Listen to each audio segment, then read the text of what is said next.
सर्वप्रथम आप सभी लोग मंगलाचरण के जो श्लोक हैं उनको अपने अपने स्थान पर बैठे हुए उनको निकाल लीजिए। पीडीएफ खोल लीजिए मंगलाचरण की। मंगलाचरण प्रारंभ करते हैं।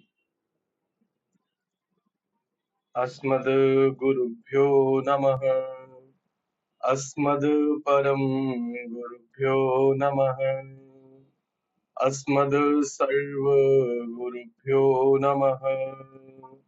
श्री राधा कृष्णाभ्यां नमः। श्रीमते रामानुजाय नमः। लंबोदरं परम सुंदरमेकदंतं पीतांबरं त्रिनयनं परम पवित्रम् उदयद दिवाकर निभोज्वल कांतिकांतम् विघ्नेश्वरं सकल विघ्नहरं नमामि।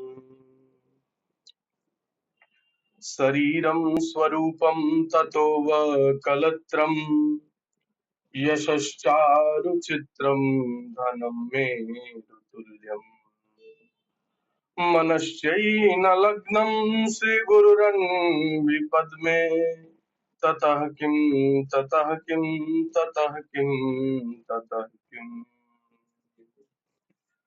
नारायणं नमस्कृत्यं नरं चैव नरोत्तमं देवीं सरस्वतीं व्यासं ततो जयमुदीरये।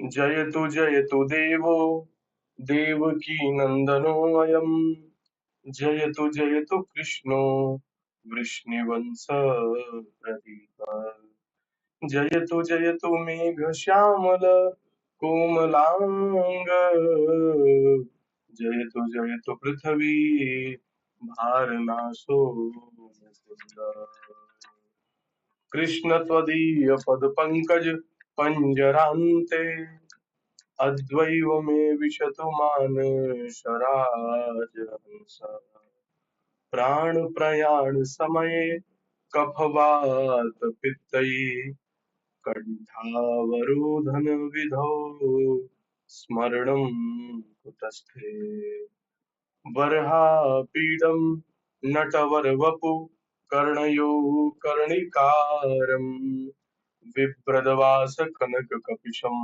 वैजयन्तीं च मालाम् रन्धान वेणुर्धर सुधया पूरयन् गोपवृन्दैः वृन्दारण्यं स्वपदरमणं प्राविशदधीतकीर्तिः करारविन्देन पदारविन्दं मुखारविन्दे विनये शयन्तम् वटस्य पत्रस्य पुटे शयानम् बालं मुकुन्दं मनसा स्मरामि। रामाय रामभद्राय रामचन्द्राय वेधसे रघुनाथाय नाथाय सीताय पतये अंजनानन्दनं वीरं जानकी शोकनाशनं कपीशमक्षहन्तारं वन्दे लङ्काभयङ्करम् मूकं करोति वाचालं पङ्गुं लङ्घते गिरिं यत्कृपातमहं वन्दे परमानन्दमाधवम्। भक्त भक्ति भगवंत गुरु चतुर नाम बपू एक इनके पद बंदन किए नाशत विघ्न हने। उनके पद बंदन किए नाशत विघ्न हने।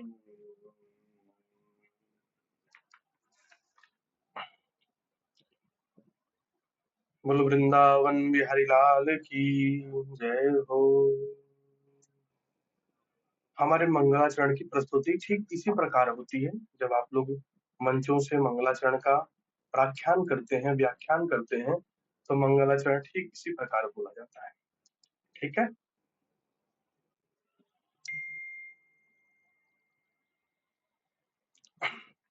आगे अब हम लोग जो अध्ययन कर रहे थे, सबसे पहले आप लोगों ने महात्मा के बारे में जाना कि भागवत जी का महात्मा क्या है। ठीक है, भागवत जी की महिमा के बारे में आप सभी लोगों ने अध्ययन किया।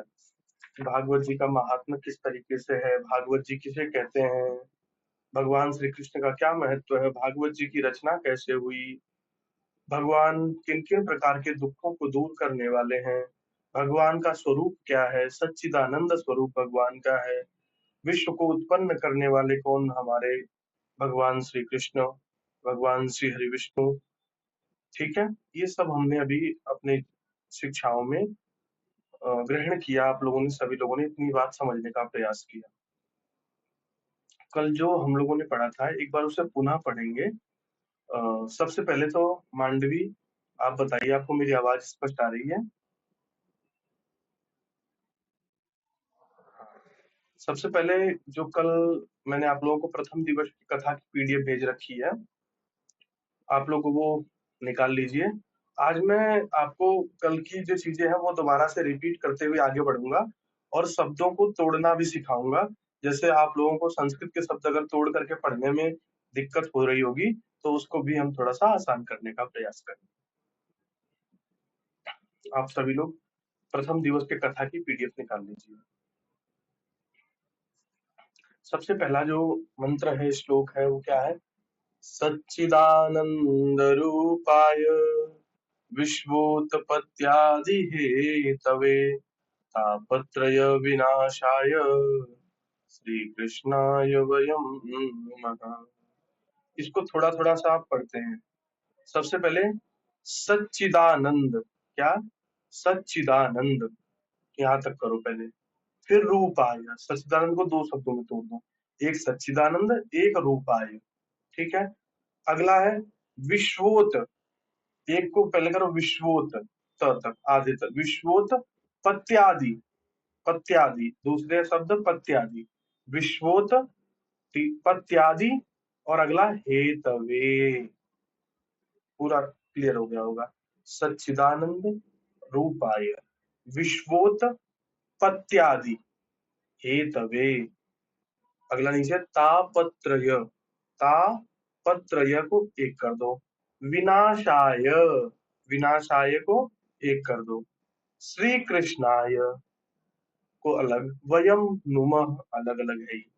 सत्यम कुमार उपाध्याय जी, अब आप देखिए, आपको अब समझ में आ रहा है?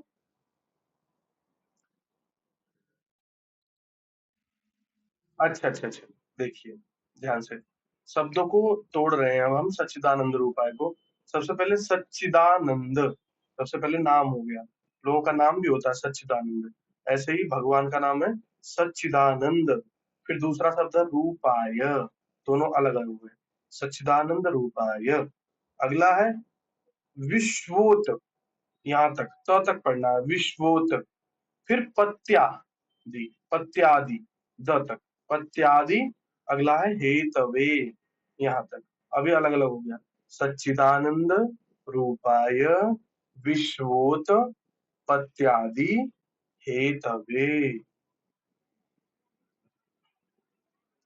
नीचे वाली लाइन, तापत्रय, तापत्रय विनाशाय श्री कृष्णाय वयम नुमः।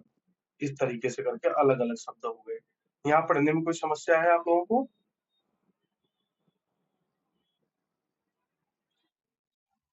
ठीक है ना, मांडवी ठीक है?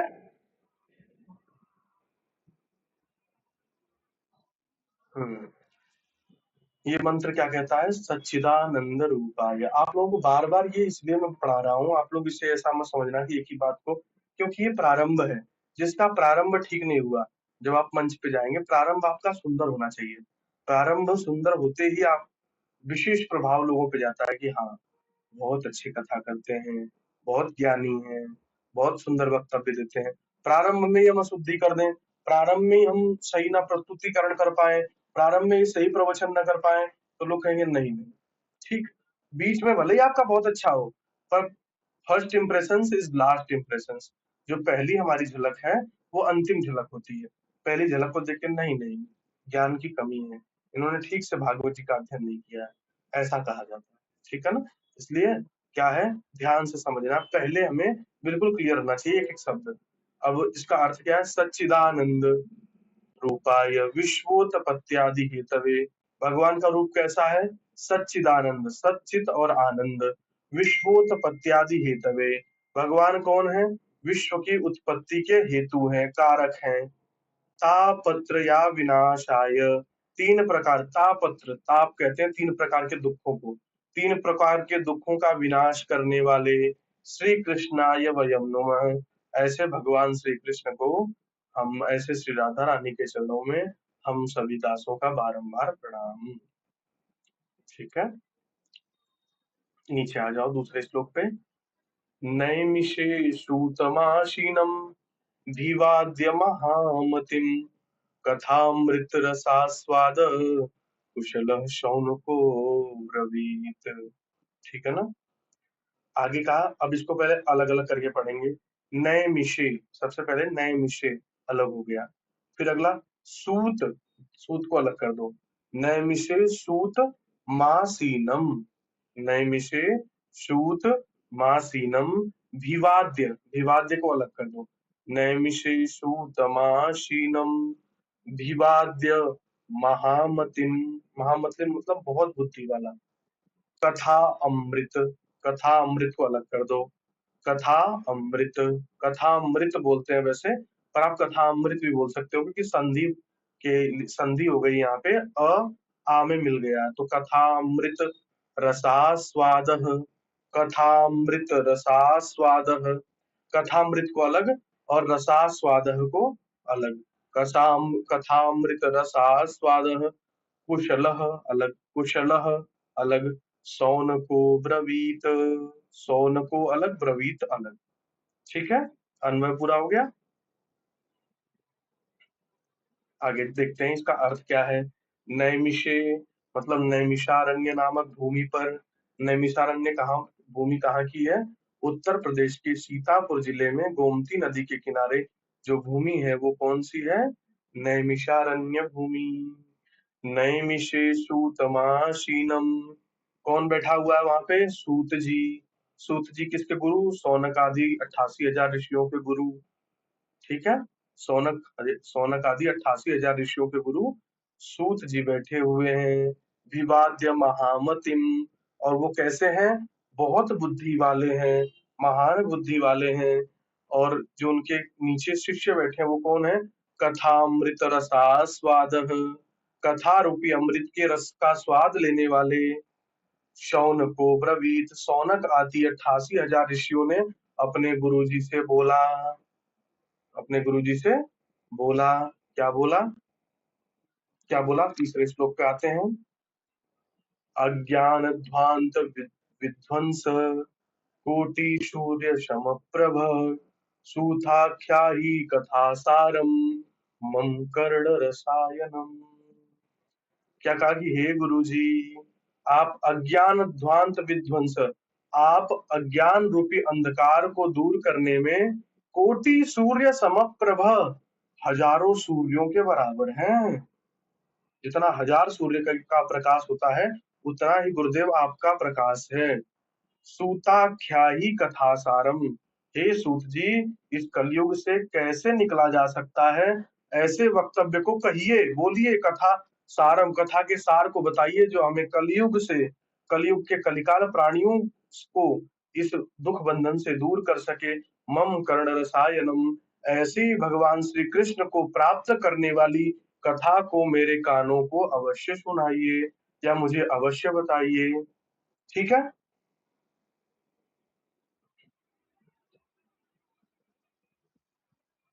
ये 3 श्लोक कल आप लोगों ने पढ़े थे। अब इसको अलग अलग करके पढ़ लेते हैं। अज्ञान, अज्ञान अलग हो गया, ध्वांत, ध्वांत मतलब ध्वस्त करने वाले, नष्ट करने वाले, अज्ञान मतलब अज्ञान को, ध्वांत मतलब नष्ट करने वाले, विध्वंस मतलब विनाश करने वाले, कोटि सूर्य समप्रभ, कोटि मतलब कहते हैं हजारों, सूर्य मतलब सूर्य, समप्रभ मतलब समान, और सूताख्यायी, सूत जी आख्या कहते हैं बोलने को, सूताख्यायी कथा सारम, हे सूत जी उस कथा सार को बोलिए, मम कर्ण रसायनम, जो मेरे कान को रस देने वाला हो और भगवान श्री कृष्ण को प्राप्त करने का, भगवान श्री हरि के प्राप्त करने का अत्यंत सरल विधि भी हो। ऐसा प्रश्न सौनक आदि 88,000 ऋषियों ने अपने गुरु सूत जी से किया। यहाँ तक का पूरा कॉन्सेप्ट क्लियर है आप दोनों लोगों को? मांडवी संकोच नहीं करना है, संकोच नहीं करना मांडवी, बिल्कुल निसंकोच होकर बताओ। आपको कहीं भी कोई दिक्कत है तो मैं दोबारा बताऊंगा। अच्छा समझ में आ गया ना? सत्यम कुमार उपाध्याय जी आप बताइए। बिल्कुल ठीक से समझ में आ गया। आगे बढ़े। ठीक है। अच्छा, अगला श्लोक क्या है? अब अभी तक तो शिष्य ने बोला है गुरु जी के बारे में कि गुरु जी आप तो हजारों सूर्यों के समान हैं अंधकार को दूर करने में, और आपकी प्रीति हो जाए, आपका प्रेम हो जाए तो मुझे तो वैकुंठ यूं ही प्राप्त हो जाएगा। यूं ही मुझे, अगर आपका प्रेम हो गया तो गुरु के प्रेम से लोगों को वैकुंठ प्राप्त हो गया, हो जाता है। और यदि आपकी विशेष कृपा हुई तो मुझे तो बहुत कुछ प्राप्त हो सकता है। इसलिए मुझे ऐसी कथा सुनाओ, ना मुझे चिंतामणि की कोई चाहना है ना? चिंतामणि तो अगले पेज पे आ जाओ, चतुर्थ पेज पे आप लोग, चतुर्थ पेज पे आ जाइए। चिंतामणि की मुझे कोई चाहना नहीं है। अगर मुझे चिंतामणि मिल जाती है तो मैं पृथ्वी लोक के सुखों को भोग लूंगा, पृथ्वी लोगों की, लोक की सारी संपत्ति को भोग लूंगा। यदि मुझे कल्प वृक्ष मिल गया तो मैं स्वर्ग लोक की सारी संपत्ति को प्राप्त कर लूंगा। लेकिन यदि गुरु की कृपा प्राप्त हो गई तो जो बड़े बड़े हजारों साल के योगियों को, साधकों को जो चीज करोड़ों वर्ष की तपस्या करके भी जो प्राप्त नहीं हो पाता, वो केवल और केवल आपकी कृपा मात्र से गुरुदेव हमें प्राप्त हो जाएगा। इसलिए आप हमें वो अज्ञान से दूर करने वाली, अंधकार से दूर करने वाली कथा को सुनाने का प्रयास करिए। ठीक है। अब गुरुजी कहते हैं, गुरुजी अब बोलना प्रारंभ करते हैं। नीचे देखो सूत जी करके लिखा हुआ है, आप लोगों को दिखाई दे रहा है क्या? नोट के नीचे, नोट के नीचे देखिए जहाँ चिंतामणि कल्प वृक्ष किंतु गुरु लिखा है उसके नीचे सूत जी लिखा है। मांडवी आपको दिखाई दे रहा है?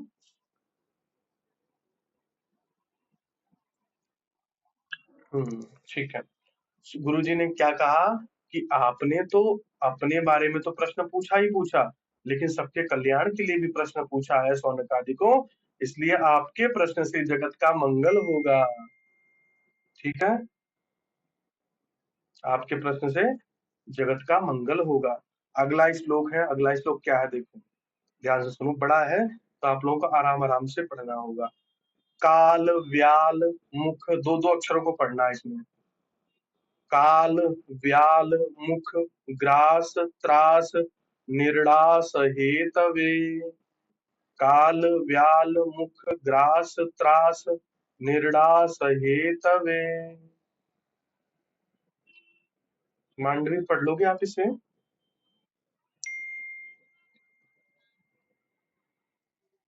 पढ़ो एक बार।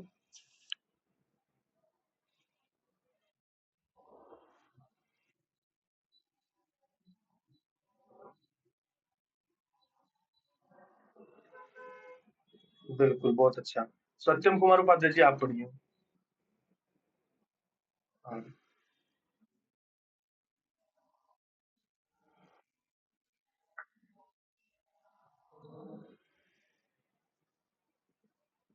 हाँ बिल्कुल, बहुत अच्छा पढ़ा आप दोनों लोग, बहुत अच्छा पढ़े दोनों दोनों, आप दोनों लोगों ने बहुत सुंदर पढ़ा। अगली लाइन है, श्रीमद् भागवतम शास्त्रम, श्रीमद् भागवतम शास्त्रम कलौ कीरेण भासितम, श्रीमद् भागवतम शास्त्रम कलौ कीरेण भासितम, काल व्याल मुख ग्रास त्रास निर्णास हेतवे, श्रीमद् भागवतम शास्त्रम कलौ कीरेण भासितम्। क्या कहा, आगे क्या कहा, इसको सुनिए ध्यान से। काल व्याल मुख ग्रास त्रास। काल समय, व्याल मुख ग्रास, व्याल कहते हैं सांप को, किसको कहते हैं, सांप को। काल व्याल मुख ग्रास त्रास निर्णास हेतवे, हम सभी लोग समय रूपी काल के सर्प रूपी सर्प के मुख में बैठे हुए हैं। समझ में आ रहा है आप लोगों को? काल रूपी सर्प के मुख में हम सभी बैठे हुए हैं। जो काल है उसको कहा कि सर्प है, क्योंकि गलत समय वही जो है।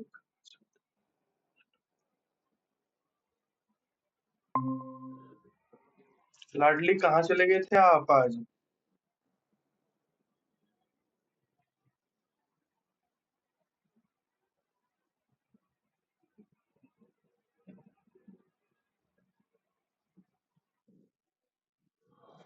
लाडली कहाँ चले गए थे आप?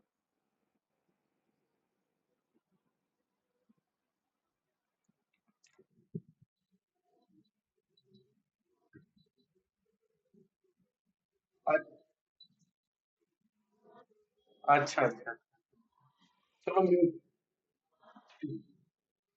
ठीक है म्यूट कर लो।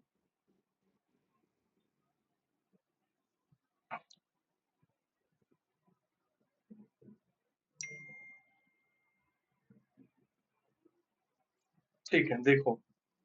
काल व्याल मुख ग्रास त्रास निर्णास हेतवे, श्रीमद् भागवतम शास्त्रम कलौ कीरेण भासितम। हम लोग काल रूपी सर्प के मुख में बैठे हुए हैं। हम लोग काल रूपी सर्प के अंदर बैठे हुए, कब पता नहीं। जैसे अब आपका हाथ अगर सांप के अंदर है, अगर आपका हाथ जो कि सांप के अंदर है, तो क्या आपको पता चलेगा, क्या आपको डर नहीं रहेगा ना हमेशा मन में कि कब पता नहीं क्या हो जाए, कब पता नहीं वो डंक मार दे, कब पता नहीं वो काट ले सांप। इसी प्रकार हम सारे मनुष्य काल रूपी सर्प के मुख में बैठे हुए हैं। ठीक है, इतना समझ में आ रहा है? और इससे निकलने का, इस काल रूपी सर्प के मुख से निकलने का उपाय क्या है? क्या कहा? श्रीमद् भागवतम शास्त्रम कलौ कीरेण भासितम। श्रीमद् भागवत शास्त्र का जब प्रकाश होगा, श्रीमद् भागवत शास्त्र का जब प्रकाश होगा, कलौ कीरेण भासितम, जब उसका प्रकाश होगा, तभी ही कोई जीव इस जो कि काल रूपी सर्प के मुख से निकल सकता है, अन्यथा दूसरा कोई रास्ता नहीं है। दोबारा एक बार समझाता हूँ। काल व्याल मुख ग्रास त्रास निर्णास हेतवे, श्रीमद्भागवतम शास्त्रम कलौ कीरीण भासितम। मतलब हम सभी मनुष्य काल रूपी सर्प के मुख में बैठे हुए हैं। इस काल रूपी सर्प के मुख से निकलने का मात्र एक उपाय है। क्या कहा? श्रीमद्भागवतम शास्त्रम। श्रीमद् भागवत जी की जब कृपा हो जाएगी, उनके उनका प्रकाश हमारे जीवन में हो जाएगा, कलौ किरण भासितम, जब उनके किरणों का प्रकाश हमारे जीवन में हो जाएगा, तभी ही मात्र हम संसार के बंधनों से, माया के बंधनों से छूट सकते हैं, अन्यथा दूसरा कोई रास्ता नहीं है। नान्य पंथा विद्यते यनाय, इसके अलावा दूसरा कोई रास्ता नहीं है। ये वेद का मंत्र है, नान्य पंथा विद्यते यनाय। ठीक है, इतना समझ में आया? मांडवी समझ में आया आपको? हाँ। सत्यम कुमार उपाध्याय जी, ये समझ में आ गया? तोड़ने के लिए उच्चारण अब तो ठीक है ना? उच्चारण में दिक्कत नहीं आएगी ना? ठीक है, तो आगे चलते हैं। देखो नीचे लिखा है, यदि जन्मांतरे पुण्यम भवेत तदा भागवतम लभेत। क्या लिखा है? यदि जन्मांतरे पुण्यम भवेत तदा भागवतम लभेत। जब जीवों के कई जन्मों के पुण्य उदय होते हैं, तब उन्हें श्रीमद् भागवत सुनने का सौभाग्य प्राप्त होता है। कितनी बढ़िया बात कही है। यदि जन्मांतरे पुण्यम लभेत तथा तदा भागवत, यदि जन्मांतरे पुण्यम भवेत तदा भागवतम लभेत। जब जन्म जन्मांतरों के पुण्य उदित होते हैं, तब श्रीमद् भागवत जी का कथा, श्रीमद् भागवत जी का श्रवण करने का सौभाग्य, सुनने का भी सौभाग्य तब प्राप्त होता है। अच्छा आप लोग बताओ, आपके इर्द गिर्द हजारों लोग हैं, अब मांडवी अभी छोटी है, लाडली अभी छोटी है, श्यामा, और भी बहुत सारे हैं जो ऑफलाइन क्लास लेते हैं, रिकॉर्डिंग वीडियोस देखते हैं, वो सब बच्चे बहुत छोटे छोटे हैं। महाराष्ट्र का एक बच्चा जुड़ा हुआ बहुत छोटा है, परंतु जो कि अब इनमें इतनी रुचि आ रही है, और भी हजारों बच्चे हैं जिनको कोई मतलब नहीं है धर्म कर्म से, वो रात दिन मोबाइलों में लगे हुए हैं, अन्य अन्य विकारों में लगे हुए हैं। ये परम सौभाग्य है आप लोगों का, परम भगवान की बहुत बड़ी कृपा मानो, जो धर्म के प्रति रुचि बनी है। आप लोग निश्चित रूप से पुराने जन्म के भक्त रहे हो, पुराने जन्म के कोई न कोई छोटे मोटे साधक रहे हो, नहीं तो मैंने कहा ना कि यदि जन्म जन्मांतरे पुण्यम भवे तदा भागवतम लभेत, जब जन्म जन्मांतरों के पुण्य उदित होते हैं तब श्रीमद् भागवत जी की कथा सुनने का सौभाग्य प्राप्त होता है। समझे? समझे नहीं समझे? ठीक है, आगे चलते हैं। अब 5वें पेज पे आप लोग आ जाइए। सूत जी के द्वारा सौनक आदि ऋषियों को भागवत जी का संक्षिप्त महात्म सुनाना। सूत जी ने अब संक्षिप्त महात्मा सुनाना प्रारंभ कर दिया। जब शिष्यों ने कहा ना कि गुरु जी आप हजारों सूर्यों के बराबर हैं, आप तो महान हैं, और आप ही कलयुग से प्राप्ति का रास्ता बता सकते हो, तो उन्होंने रास्ता क्या बताया कि श्रीमद् भागवतम शास्त्रम कलौ कीरेण भासितम। श्रीमद् भागवत जी का जब तक प्रकाश नहीं होगा हमारे जीवन में, तब तक हम जो कि इस जो कि संसार के कलयुग के कलिकाल से हट नहीं सकते। हमारे जीवन में माया मोह के बंधन हमें परेशान करते रहेंगे। फिर क्या कहा, यदि जन्मांतरे पुण्यम भवेत तदा भागवतम लभेत, जब जन्म जन्मांतरों के पुण्य उदित होते हैं तब श्रीमद् भागवत जी की कथा श्रवण करने का सौभाग्य प्राप्त होता है। नहीं देखो आज इस देश दुनिया का कितना माहौल खराब हो गया है, धर्म के प्रति तो रुचि लोगों की बची नहीं है, बहुत गिने चुने हैं जो धर्म के प्रति आस्था रखने वाले लोग हैं। आगे अब सूत जी ने सौनक आदि 88,000 ऋषि बैठे हुए हैं, उन सबको महात्मा सुनाना प्रारंभ किया। ठीक है ना, महात्मा की कथा आती है, क्या कथा आती है सुनिए। सूत जी ने कहा, परीक्षिते कथाम वस्तुम सभायाम संस्थिते शुके सुधा कुंभम गृहीत्वैव देवास्तत्र समागमम्। ठीक है, दोबारा पढ़ता हूँ, अलग अलग करके ध्यान से सुनिएगा। परीक्षिते कथाम वक्तुम, परीक्षिते कथाम वक्तुम सभायां संस्थिते सुके, सभायां संस्थिते शुके सुधा कुंभम गृहीत्वैव देवास्तत्र समागमन्। ठीक है, पढ़ के सुनाना एक बार मांडवी।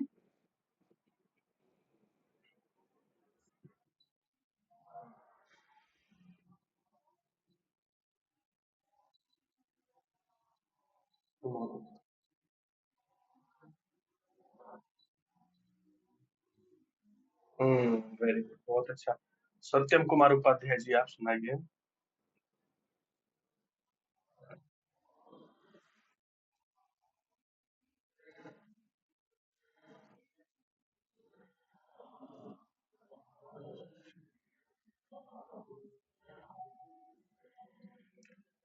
बहुत अच्छा, बहुत अच्छा, ठीक है, बहुत अच्छा। आगे देखो क्या इसका अर्थ है। जब श्री सुखदेव जी परीक्षित को श्रीमद् भागवत की कथा सुना रहे थे, तब सब देवता अमृत का कलश लेकर के तत्र समागमम वहां आए। ठीक है, स्वर्ग कार्य कुशलाह सर्वे शुरा सुखम नत्वा, अपना काम बनाने में निपुण देवताओं ने श्री सुखदेव जी को प्रणाम करके कहा, इमाम सुधाम गृहीत्वैव कथामृत प्रयच्छस्व। मतलब ये जो है कि अमृत का कलश ले लो और हमें कथा रूपी अमृत सुना दो। अब मैं आपको सुनाता हूँ कि ये बात क्या है पूरी। अब ये कथा है, आप लोग इस कथा को ध्यान से सुनिएगा। मैंने कल आप लोगों को बताया था कि राजा परीक्षित कौन थे। आपको किसी को याद है कि राजा परीक्षित कौन थे? हाँ, बहुत अच्छा। मांडवी अभिमन्यु किसके पुत्र थे? हाँ, बहुत अच्छा, बहुत ध्यान दे रहे हो आप लोग क्लास में। अर्जुन के पुत्र अभिमन्यु, अभिमन्यु के पुत्र परीक्षित, ठीक है। उनकी माता का नाम था उत्तरा, ठीक है। हुआ क्या कि जब महाभारत का युद्ध समाप्त हो गया, ध्यान से सुनना, ठीक है। आगे भी ये कथा आएगी, पर मैं आप लोगों को पहले इसलिए बता दे रहा हूँ कि अब जो पढ़ोगे आप लोग, ये बिल्कुल आप लोगों के दिमाग में कथा की तरफ फीड रहे। जब महाभारत का युद्ध समाप्त हो गया, तो पांडवों ने अपना राज्यपाट त्याग करके सब राजा परीक्षित को राजा राजा बना करके और खुद बद्रीनाथ की तरफ चले गए, ठीक है। फिर क्या हुआ कि राज्य परीक्षित ने संभाला। बहुत अच्छा राज्य परीक्षित, बहुत अच्छा राजा, बहुत अच्छे राजा थे और बहुत अच्छा राज्य उन्होंने संभाला। एक दिन क्या हुआ कि उन्होंने सोचा कि हमारे दादा परदादा का बड़ा नाम हुआ करता था, उन लोगों ने बहुत अच्छा राज्य किया, उनका बहुत नाम था। कहीं ऐसा तो नहीं ना कि मैं कोई गलत काम कर रहा हूँ और मुझे लग रहा है कि नहीं नहीं मैं सही कर रहा हूँ, इसकी खोज मुझे करनी चाहिए। इसकी खोज में वो निकल गए और उन्होंने क्या किया कि अपना भेष बदल लिया। भेष बदल करके वो निकल गए कि मैं जाता हूँ राज्य में, पूछता हूँ जगह जगह कि मेरे कार्य से लोग संतुष्ट हैं या नहीं। कई जगह गए, लोगों ने कहा कि भाई आप बहुत अच्छा काम कर रहे हैं, बहुत अच्छा, आप तो बहुत अच्छे वो राजा तो बहुत अच्छे हैं, बहुत अच्छे शासक हैं। जैसे गुण अभिमन्यु में थे, अर्जुन में थे, ठीक उसी प्रकार के गुण परीक्षित में भी हैं। परीक्षित बहुत योग्य व्यक्ति है, लोगों ने ऐसा कहा। थोड़ी दूर जब वो चलते हैं तो क्या देखते हैं कि एक काला व्यक्ति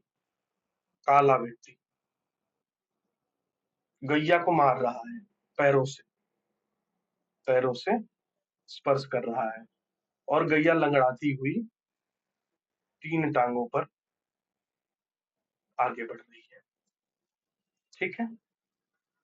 जैसे ही उन्होंने देखा ये दृश्य कि हमारे राज्य में गौ माता को कोई पैर से छू रहा है।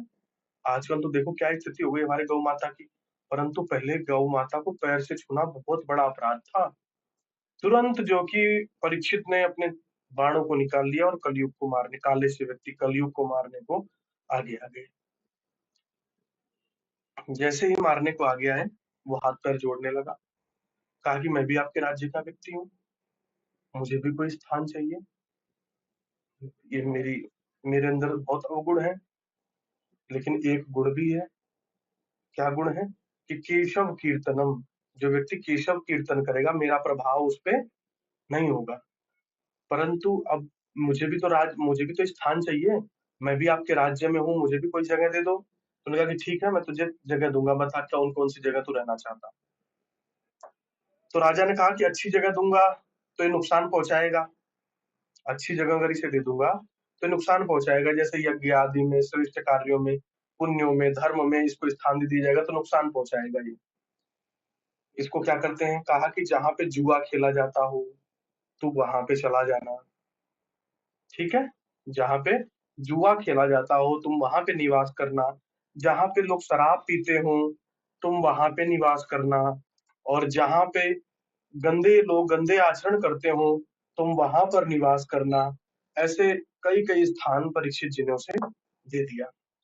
उसने कहा ठीक है प्रभु, आपने सारे तो मुझे उल्टे पुल्टे स्थान दे दिए, अब आपका हो गया, एक स्थान मेरी मर्जी से मुझे दे दो। तो बहुत आग्रह करने लगा, बहुत आग्रह करने लगा। तो उन्होंने पूछा कि तुझे कौन सा स्थान चाहिए।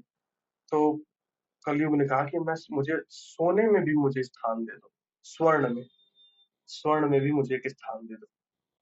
बहुत याचना करने लगा। राजा लोग दयालु होते थे, उनका चलो, पर सोने के बारे में, सोना ही तो मांग रहा है और तो कुछ मांग नहीं रहा है, ठीक है जा, तुझे सोने में भी स्थान दे दिया। ऐसा कह करके कलयुग को विदा कर देते हैं।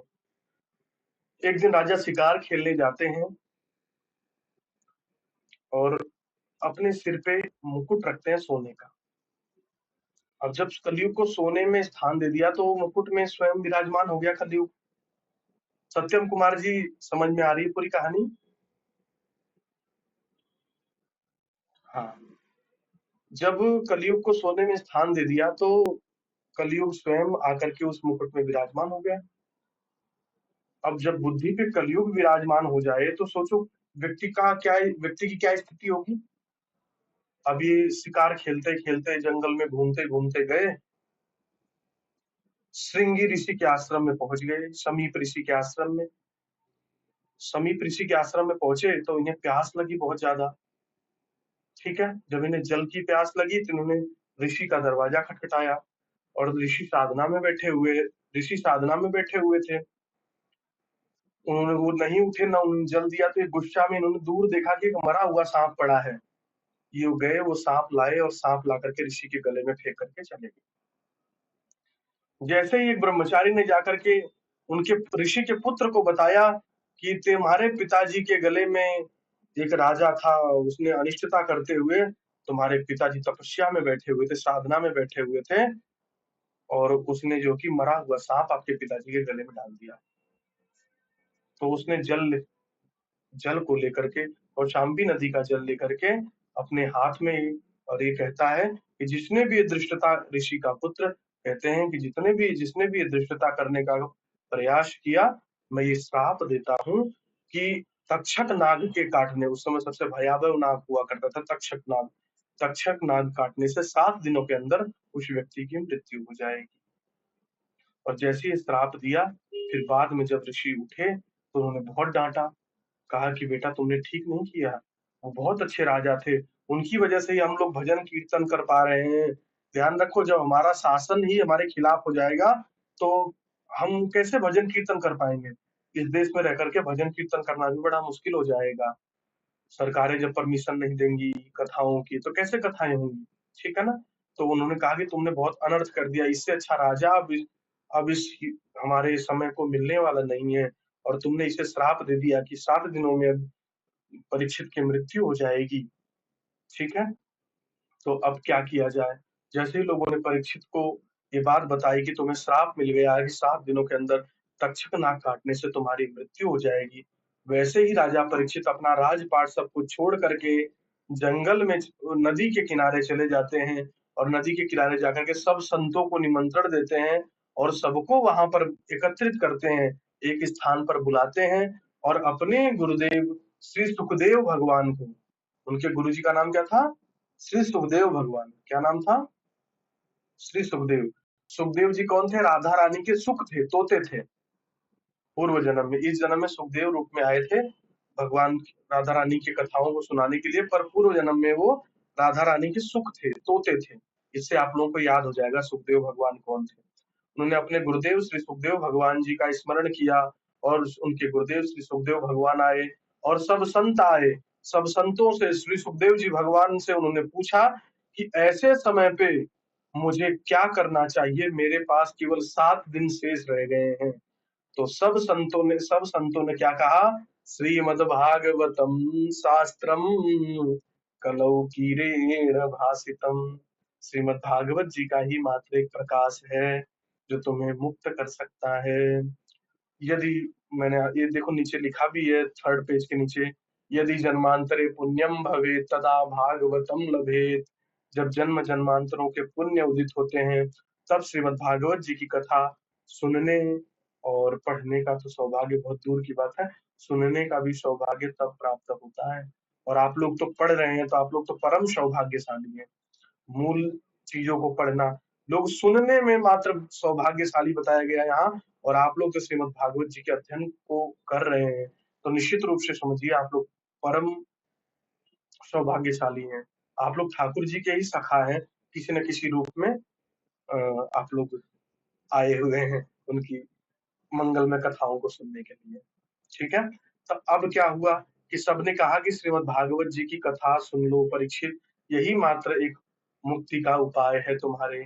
ठीक है, तो अब कथाओं के लिए बैठ गए, कथाओं के लिए गंगा तट पे बैठ गए। कौन बैठ गया, श्रोता कौन है, परीक्षित जी। कौन है श्रोता मांडवी, हाँ, और सुनाने वाले कौन है, हाँ, सुखदेव जी कौन थे पिछले जन्म में, हाँ, तोते थे राधा रानी जी। ठीक है, हम्म। तो ये है, अब श्रोता का आपको पता लग गया। भागवत जी के पूरे, अब जो आप लोगों की पूरी कथा आएगी उसमें श्रोता कौन होगा, राजा परीक्षित होंगे, और वक्ता कौन होगा, श्री सुखदेव भगवान होंगे पूरी कथा में अंत तक। सप्तम दिवस तक। इसका आप लोग विशेष ध्यान रखिएगा, ठीक है।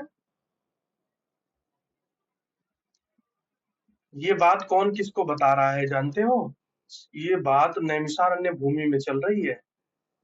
श्री सूत जी महाराज अपने शिष्य 88,000 शिष्यों को ये सब बातें बता रहे हैं, ठीक है ना। अब आप लोगों को ये पता चल गया कि भागवत जी के श्रोता कौन है और वक्ता कौन है। वक्ता है श्री सुखदेव जी भगवान और श्रोता कौन है? श्री परीक्षित जी।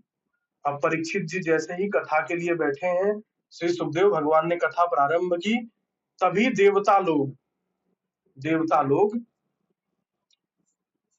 देवलोक से अपने हाथ में कलश लेकर के, अमृत का, ध्यान से समझना एक एक शब्दों को, देवता लोग देवलोक से अपने हाथ में अमृत का कलश लेकर के आते हैं, सुखदेव भगवान को प्रणाम करते हैं और क्या कहते हैं कि इमाम सुधाम गृहीत्वैव कथा सुधाम प्रयच्छस्व।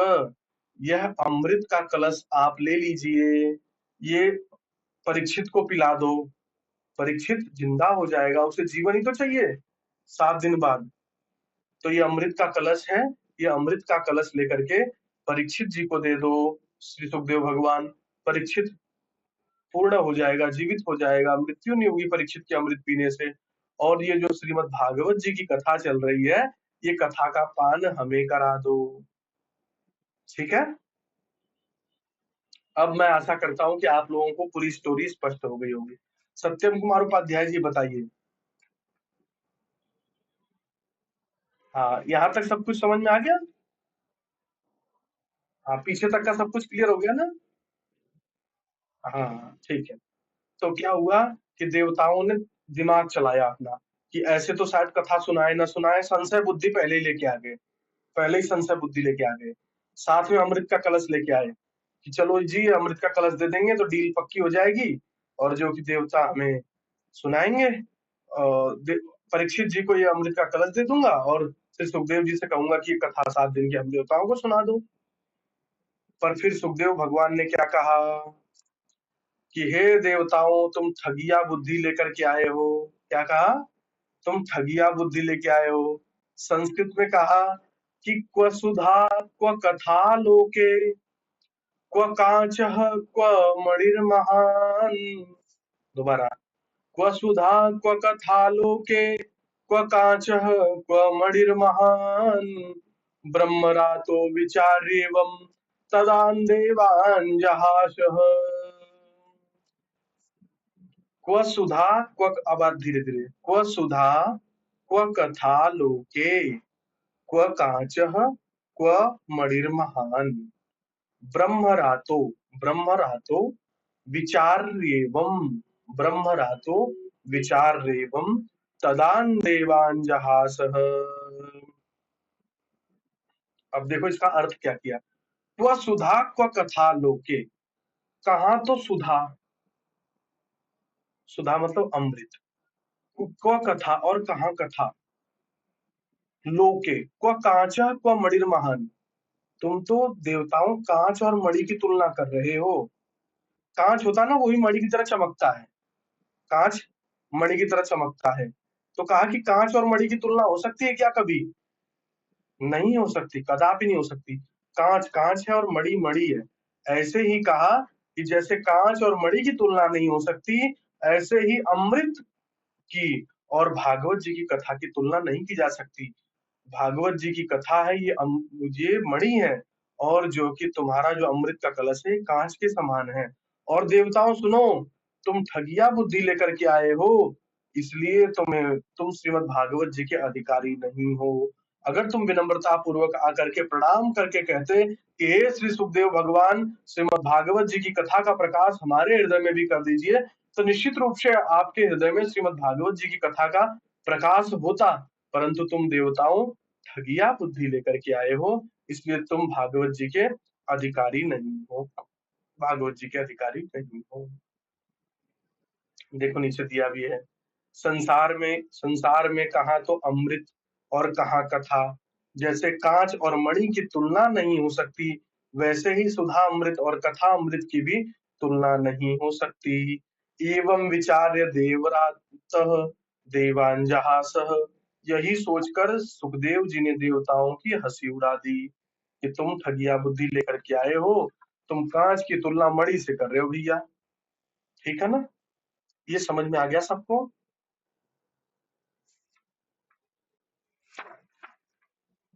हाँ, मांडवी बताओ आप।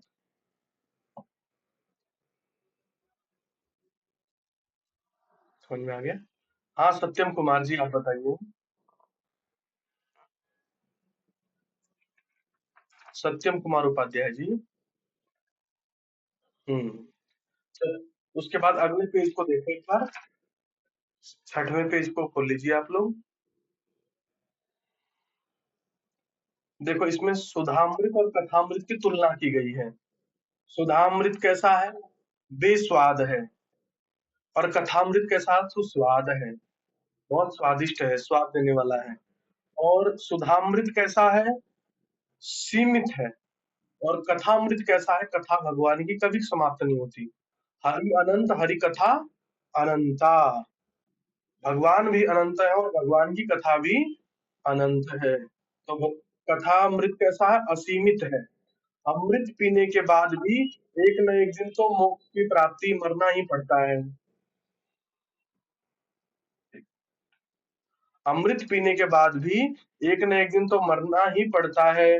ब्रह्मा जी ने ब्रह्मा जी की एक दिन में 14 इंद्रों की मृत्यु हो जाती है।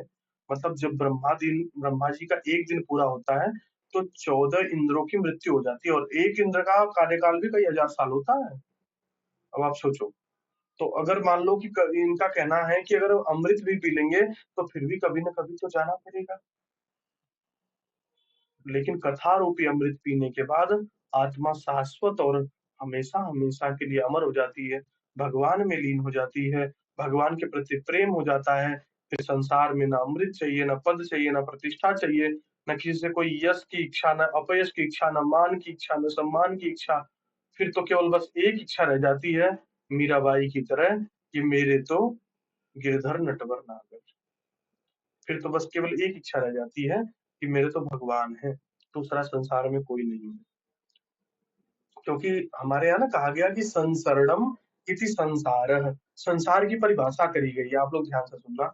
संसार की परिभाषा करी गई शास्त्रों ने, हमारे वेदों ने, उपनिषदों ने। तो क्या कहा कि संसरणम इति संसारः, जो नित्य प्रति सरक रहा है, जो नित्य प्रति छूट रहा है, वो संसार है। अभी आप लोग, कोई 15 साल का है, कोई 18 साल का है, कोई 45 साल का है, जवानी छूट। अब सत्यम कुमार उपाध्याय जी का बालकपन तो छूट गया ना, जवानी आ गई, जवानी भी छूटेगी, बुढ़ापा आएगा। सबका बालकपन छूटा, अब जवानी आ रही है, धीरे धीरे बुढ़ापा आएगा। तो क्या कहा कि बुढ़ापे के बाद फिर मृत्यु आएगी। तो क्या परिभाषा दिया? ये संसार छूटने का नाम है, सरकने का नाम है। जो नित्य प्रति सरक रहा है वो संसार है, जो नित्य प्रति छूट रहा है वो संसार है। ऐसी परिभाषा की हमारे शास्त्रों ने। तो निश्चित रूप से इस संसार में देखो आप लोग, कितने लोग आए, कितने लोगों ने बड़ी बड़ी कंपनियां बनाई, बड़ी बड़ी फैक्ट्रियां बनाई, बड़े बड़े लोग आए, बड़े बड़े पदों पे बैठे, और उन्होंने बड़े बड़े काम किए, और अब सब चले गए ना। टाटा जैसे लोग, जिन्होंने देश को बहुत कुछ दिया, लोहा दिया, गाड़ियां दी, बहुत कुछ दिया टाटा ने, लेकिन आज वो भी नहीं रहे इस संसार में। ठीक है, ऐसे ही हम सभी चले जाएंगे, लेकिन आज भी टाटा के समय भी भगवान कृष्ण थे, राधा रानी थी, और आज भी भगवान कृष्ण है और राधा रानी। तो जीवन, जीव का जीवन आता जाता रहेगा, पर शाश्वत भगवान की रसमयी कथा पावन पवित्र पुनीत है, वो शाश्वत हमेशा रहती है, और ये संसार का कल्याण करती है। इतना आपको समझ में आया होगा निश्चित रूप से। फिर सुखदेव भगवान ने देवताओं की हंसी उड़ा दी कि तुम ठगिया बुद्धि लेके आए हो। विनम्रता पूर्वक आकर के अगर कहते हैं कि हे सुखदेव भगवान, परीक्षित तो कथा सुन रहा है, बगल में हम भी बैठ के कथा सुन ले, तो तुम्हारे लिए मना नहीं होता कि तुम कथा मत सुनो। लेकिन तुम तो ठगिया बुद्धि लेके आए हो, तुम कथा के उत्तराधिकारी अधिकारी हो नहीं। इस प्रकार हंसी उड़ा करके, और श्री सुखदेव भगवान जी ने देवताओं को देवलोक भेज दिया। फिर देवता निराश होकर के जाते हैं। फिर आगे की कथा हम कल पढ़ेंगे। ठीक है, अब आप लोग ये बताइए कि आप लोगों को जो मैंने श्लोक याद करने के लिए कहा था, आप लोगों में से किस-किसने याद कर लिया? एक श्लोक की बातचीत हुई थी हम लोगों की कि एक श्लोक सुनाना है। मांडवी, आपने कोई याद किया श्लोक? बताओ कौन सा याद किया आपने?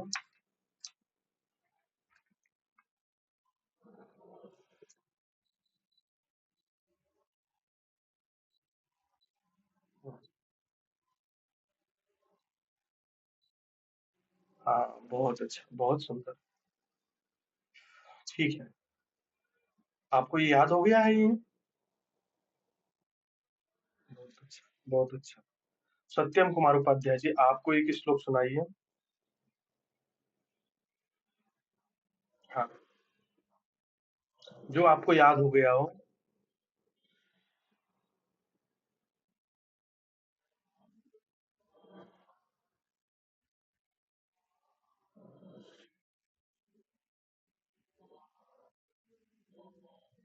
बहुत सुंदर। और भी कोई याद है? पहला वाला सुनाओ।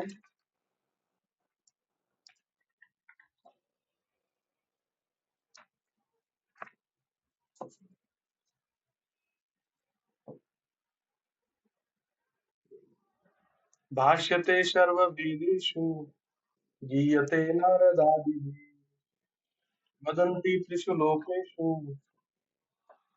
तरन्ति भवसागरः।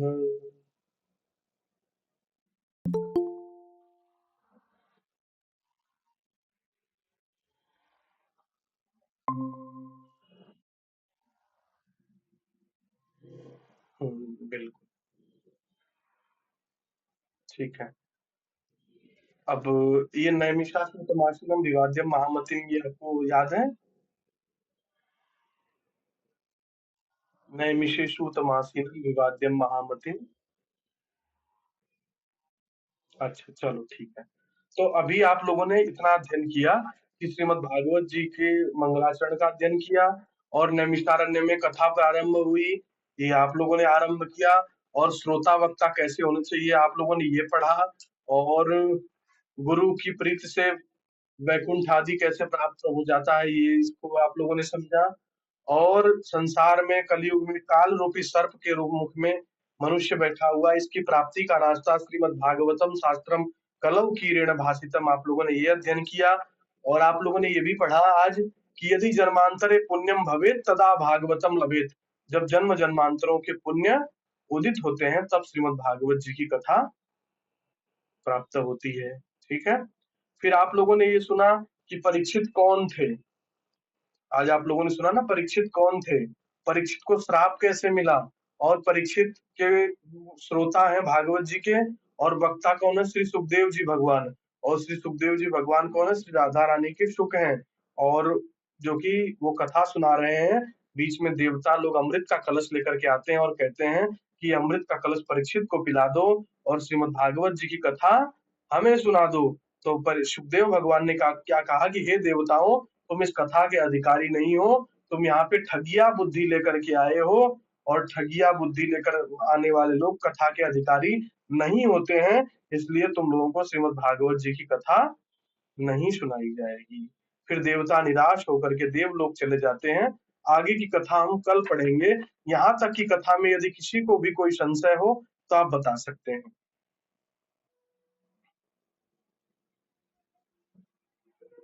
मांडवी, यहाँ तक की कथा बिल्कुल समझ में आ गई है? हाँ, अभी सुना। हाँ, क्योंकि मांडवी अब कल तो छुट्टी रहेगी, और परसों फिर आपको यहाँ सच्चिदानंद से लेकर के जो प्रथम दिवस का अभी तक जहाँ तक पढ़ाया है, आपका नंबर है, उस दिन आप सुनाओगे इतनी चीजों को हम लोग जो हमने पढ़ा है ना। हाँ, थोड़ा कल छुट्टी रहेगी तो आप तैयार करके आना। परसों मंगलवार को सत्यम कुमार उपाध्याय जी सुनाएंगे। अभी तक की जो कथा हो गई है यहाँ से सच्चिदानंद से लेकर के, जो दूसरी पीडीएफ भेजी गई ना आपको, ये पूरी कथा कि भगवान का स्वरूप कैसा है, नैमिषारण्य में कथा चल रही है, कौन कथा कह रहे हैं, कौन कथा सुन रहे हैं, और सौनक आदि ऋषियों ने 88,000 ऋषियों ने अपने गुरु जी से क्या कहा, फिर गुरु जी ने उत्तर में क्या कहा, फिर परीक्षित जी से कथा हुई, परीक्षित जी कौन थे, और परीक्षित जी की कथा हुई, देवताओं का आगमन हुआ, देवताओं का आगमन हुआ, देवताओं ने अमृत का कलश देने का प्रयास किया, फिर सुखदेव भगवान ने उन्हें अनाधिकारी बता करके वापस कर दिया। ये पूरी कथा आप हमें मंगलवार को सुनाएंगे। हाँ, 5 पेज तक, 5 पेज तक। हाँ, हो जाएगा, बहुत आसान है, बहुत आसान है। मांडवी सोमवार को, बाकी आप लोग जब नहीं करोगे, आप लोग जब, मुझे पता तो चलेगा ना कि आप लोग कर क्या रहे हैं, तभी मैं आप लोगों को बता पाऊंगा कि कहाँ सुधार करने की आवश्यकता है। ठीक है ना? हाँ। हाँ, श्यामा आप बताओ। हाँ, आपको अभी जो आपको केवल श्लोक बताया था वो आप सुना दो मुझे।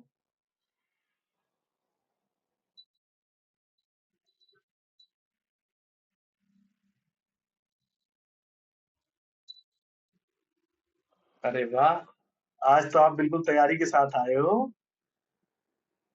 चलो, अब इसका अर्थ भी बता दो थोड़ा सा, या अर्थ अभी नहीं याद किया है?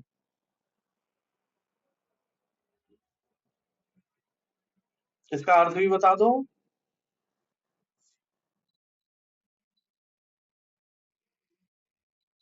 ठीक है। अब आप सोमवार को जब आना तो 1 से लेके 5 पेज तक पूरा पढ़ के आना, ठीक है? हाँ, 1 पेज से लेके 5 पेज तक पूरा पढ़ के आना। दूसरे दूसरे वाले पेज से 5वें पेज तक। ठीक है? पूरा अध्ययन करके आना, मैं आपसे थोड़ा थोड़ा कुछ पूछूंगा बीच बीच में। और कोई दिक्कत होगी आपको तो मैं आपको रविवार को दिन में आपको 5 मिनट को फोन करूंगा। आपको कहीं भी समस्या होगी पढ़ने करने में तो आपको अलग से समझाऊंगा, ठीक है? आप छोटे हो ना थोड़े अभी।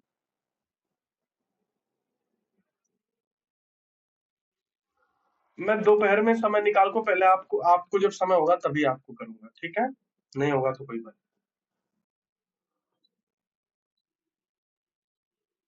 हाँ हाँ, मैं 12 बजे के बाद ही करूंगा आपको, ठीक है? चलो, ठीक है, राधे श्याम, म्यूट कर। मुकेश जी आप, हाँ, राधे राधे, ठीक है, चले जाओ आप सभी लोग, लेकिन सोमवार को पूरी तैयारी से आना, ठीक है ना? आपका नंबर वैसे मंगलवार को है, सोमवार को मांडवी का नंबर है। तो आधा घंटा मैं अध्ययन कराऊंगा आप लोगों को, फिर आधा घंटा आप लोग मुझे यहाँ तक की कथा को सुनाओगे। ठीक है? हाँ, राधे राधे, ठीक है, आप सभी लोग को राधे श्याम। मुकेश जी आप अपना माइक अनम्यूट करिए।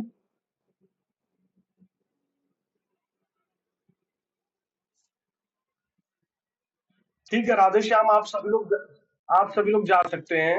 सत्यम कुमार उपाध्याय जी, मांडवी और श्यामा। हाँ, ठीक है।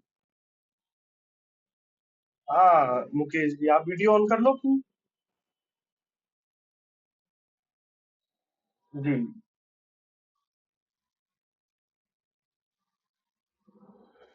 कहाँ से जुड़े हैं आप? अच्छा, आपका एडमिशन भी नहीं हुआ है विद्यालय में?